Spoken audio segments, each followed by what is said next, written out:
अंधी सास की चालाक बहू। लो कर लो बात, शिव मंदिर का शंख भी बज गया। इसका मतलब सुबह के 7 बज गए हैं, लेकिन अभी तक नाश्ता नहीं आया। अरे बहू, ओ पूनम बहू, अरे इस अंधी बुढ़िया को इस जन्म में नाश्ता नसीब होगा कि नहीं? कल रात को भी फुलके जला दिए थे, कुछ मजा नहीं आया था खाने में। ये है सीतापुर में रहने वाली मंजरी, एक अंधी सास। मन की साफ है, बस थोड़ी सी जुबान से तेज है। मंदिर के शंखनाद से ही इन्हें पता चल जाता है कि वक्त क्या हो रहा है। और ये रही इनकी चालाक बहू पूनम। अच्छा हुआ जो मैंने ऑनलाइन ऑर्डर कर दिया सब कुछ, वरना ये बूढ़ी लाठी मेरी छाती पर मूंग दलने लग जाती। अरे बहू, तो घर में है भैया, चल बसी। हाय राम, ऐसा न कहो सासू माँ, दिन में एक बार तो भी माँ सरस्वती जुबान पर बैठती हैं। अरे नहीं नहीं, तुझे कुछ ना होगा। खुशबू तो बड़ी अच्छी आ रही है। ऐसा कौन से पंच पकवान बनाए हैं आज तूने? आज है स्पेशल जलेबियाँ, फाफड़ा, आलू की पराठे, कम चीनी वाली गर्मा गर्म चाय, दही पकोड़े, ये सब। वो मुझे डॉक्टर ने कहा है ना कि आप दिन में कम से कम 3 से 4 घंटे सोया करो, इसलिए आज मैंने सारा काम निपटा दिया है। अब मैं सो जाऊंगी। वाह, क्या स्वाद है। लेकिन बहू, ये तो ब्रिजवासी की जलेबियां है ना? तू तो कह रही है कि तूने बनाया है। दरअसल वो मैंने ब्रिजवासी काका से रेसिपी पूछ ली थी। अच्छा मम्मी जी, मैं आती हूँ अभी, जरा वो दूध गैस पर तेज आंच पर रखकर आई हूँ ना। पूनम फौरन ही वहां से उठकर रसोई में भाग जाती है। मंजरी को फिर भी पूनम पर थोड़ा शक आता है। पूनम ऐसे ही रोज अपने पति के पैसों को खर्च करके बाहर से खाना मंगवाती और अपनी सास से कहती कि उसने खुद बनाए हैं। और उसकी बेचारी अंधी सास बहू के इस झूठ से बेखबर सारी चीजें मान भी लेती। एक दोपहर में पूनम पूरा मेकअप करके तैयार होकर खड़ी होती है। चलो फटाफट पतली गली पकड़ के निकल लेती हूँ, इससे पहले कि बुढ़िया मुझसे टकराए। बेचारी मेरी अंधी सासू माँ, उसे लगेगा कि मैं सो रही हूँ, जबकि मैं तो अपनी जानू से मिलने जा रही हूँ। पूनम हर दोपहर को अपनी सास को बेवकूफ बनाकर बाहर अपनी बॉयफ्रेंड लखन से मिलने जाती थी, और आज भी कुछ यही प्लान था। ए जी ओ जी लो जी सुनो जी, मैं हूँ मन मौजी, करता हूँ मैं जो वो तुम भी करो जी। 1 2 का 4, 4 2 का 1, माय नेम इज लखन, सजनों का सजन मेरा नाम है लखन। लखन, तुम भी ना बिल्कुल एंटीक पीस हो। यार पूनम, हम कब तक ऐसे छुप छुप कर मिलते रहेंगे? एक तो मेरे पास कोई नौकरी भी नहीं है, वरना यह दिल वाला अपनी दुल्हनिया को खुद ही ले जाता। टेंशन मत लो, जब तक तुम्हारे पास पैसे नहीं आ जाते तब तक हम दोनों के लिए मेरा ससुराल है ना, मैं सब देख लूंगी। लेकिन तुम्हारे पति को शक वक हो गया तो? अरे मेरा पति तो मेरा दीवाना है, आंख बंद करके मुझ पर भरोसा करता है। उसके पास से घी निकालने के लिए उंगली टेढ़ी करने की नौबत तक नहीं आएगी। ओए होए, ओए होए होए, शुक्रिया मेरी जान, love you love you love you. I love you too. इसी तरह दिन बीतते रहते हैं। एक रात देवेश बहुत खुश अपने ऑफिस से घर लौटता है। माँ, पूनम, एक खुश खबर है। ऐसी खुश खबर कि जिसे सुनकर आप दोनों फूले नहीं समा पाओगे। अरे तो जल्दी बताना फिर। हाँ हाँ, इतना सस्पेंस मत बढ़ाओ। मुझे कंपनी में सीईओ का पोस्ट मिल गया है। अरे वाह, जुग जुग जियो मेरे लाल। अब तो एक बड़ा माखन का कनस्तर चढ़ाऊंगी भोग में अपने कान्हा जी को। वाओ, मतलब अब 2 गुना 3 गुना 4 गुना पैसा होगा और हमारी तिजोरी में साल के 12 महीने दिवाली होगी। वाह वाह वाह वाह, कांग्रेचुलेशंस देवेश। Thank you. लेकिन इस खुश खबर के साथ साथ एक और बात भी है। मुझे कल सुबह ही मुंबई के लिए रवाना होना होगा। बिजनेस मीटिंग है, लगभग 1 हफ्ते तक वहीं रहना होगा। क्या? ये तो कितनी अच्छी बात है। मेरा मतलब है कि आप मुंबई घूम भी लेंगे। कहते हैं ना, रात में मुंबई की सड़कें और नजारा काफी सुहाना होता है। वाकई में, ले जा इसे भी अपने साथ। अब मैं तो ठहरी अंधी। डॉक्टर ने कहा है रोशनी कभी भी आ सकती है, लेकिन मुझे तो ना लगता कि इस जन्म में आएगी मेरी आंखों की रोशनी। कैसी बातें करती हो सासू माँ आप भी। मैं भला अपनी सास को छोड़कर कहीं जाऊंगी क्या? अगर मैं चली गई तो आपकी सेवा क्या पड़ोस की मीना करने आएगी? देवेश, तुम आराम से घूम कर आओ और मेरे लिए एक अलग से सूटकेस भर के तोहफे लाना।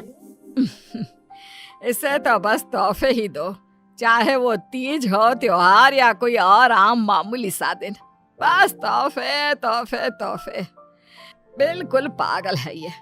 अरे, मैं तोहफे मांगू तो आपको क्या दिक्कत है? आप भी मंगवा लो ना।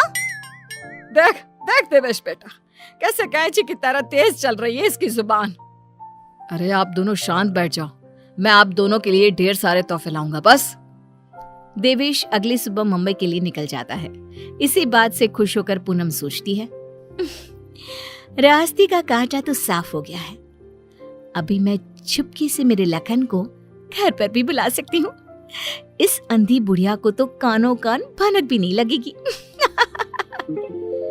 पूनम अब रात को चुपके से पीछे के दरवाजे के जरिए लखन को घर पर बुला लेती है। अब जहाँ सास घोड़े बेचकर खर्राटे मारते हुए सो रही होती है, तो वो बहू की बात करने की आवाज सुनकर तुरंत उठकर बैठ जाती है। ये आवाज किसी आदमी की लगती है, शायद बहू के कमरे से आ रही है। लेकिन नहीं नहीं, मैं भी कुछ ज्यादा ही दिमाग लगा देती हूँ। देख रही होगी कोई भूत या फिल्म। अब तो पति नहीं है घर में, इसलिए रात भर ऐसे ही करेगी ना। लेकिन अगर कल जल्दी नहीं उठी तो फिर मैं इसके कानों के पास जाकर बर्तन बजाऊंगी जोरों जोरों से। ये सिलसिला रोज चलता है और मंजरी को रोज लगता है कि पूनम टीवी पर कोई फिल्म देख रही है। एक दिन जब पूनम बाहर होती है, तभी मंजरी सोकर उठती है और आंखें खोलते ही उसे सब कुछ दिखाई देने लगता है। वो अपने आसपास सब कुछ देखकर काफी खुश और आश्चर्यचकित हो जाती है। ये तो गजब हो गया, मेरे आंखों की रोशनी फिर से लौट आई। डॉक्टर ने सही कहा था, रोशनी कभी भी लौट सकती है। बहू, अरे ओ पूनम का चांद, कहाँ मर गई? देख तो अब मुझे सब कुछ दिखाई दे रहा है। अब तो मैं छड़ी का इस्तेमाल भी नहीं करूंगी और अब मैं रोज अपने भगवान जी को भी देख सकती हूँ। पूनम! मंजरी अपनी बहू को आवाज लगाते हुए पूरा घर तलाशती है, लेकिन पूनम उसे कहीं नहीं दिखती। तभी उसकी नजर तिजोरी पर पड़ती है जिसका ताला नहीं लगा था। इस पर वो जैसे ही तिजोरी खोलती है तो हैरानी से उसकी आंखें फटी की फटी रह जाती है। ये कैसे हो सकता है? जहां तक मुझे पता है, देवेश ने कहा था कि वो घर खर्च के लिए 25,000 दे के जा रहा है, लेकिन यहाँ तो उसका आधा भी नहीं है। जरूर ये पूनम ने पैसे अपने शॉपिंग पर खर्च कर दिए होंगे। पैसे को पानी तरह बर्बाद करती फिरती है। आने दो उसे, फिर देखती हूँ उसे। तब तक मैं अपने भगवान के दर्शन कराती हूँ। मंजरी मंदिर जाती है, अच्छे से दर्शन करती है और खुशी खुशी वापस घर की तरफ चल देती है। जहाँ रास्ते में उसकी नजर मंदिर के पास बहती नदी के किनारे बैठी अपनी बहू पर पड़ती है, जो लखन के साथ वहां बैठी थी। ये यहाँ क्या कर रही है और इसके साथ कौन बैठा है? पता तो करना ही पड़ेगा। अब मंजरी चुपचाप आगे बढ़ती है और वहीं पास में एक बड़े पेड़ के पीछे छुपकर उनकी बातें सुनने लगती है। सुनो लखन, कल मेरा पति आने वाला है। आज रात को तुम आना और हम दोनों पूरी तिजोरी पर हाथ साफ कर देंगे। और भी बहुत सारा बेशकीमती सामान पड़ा है घर पर, उसे भी हम अपने साथ लेकर यहाँ से भाग जाएंगे। आइडिया अच्छा है मेरी जान, अब हमें कोई नहीं रोक सकता। हम ना यहाँ से सीधा सिंगापुर जाएंगे डार्लिंग। बाप रे बाप, इसका मतलब इस महारानी का इस मुफ्तखोर के साथ चक्कर चल रहा है।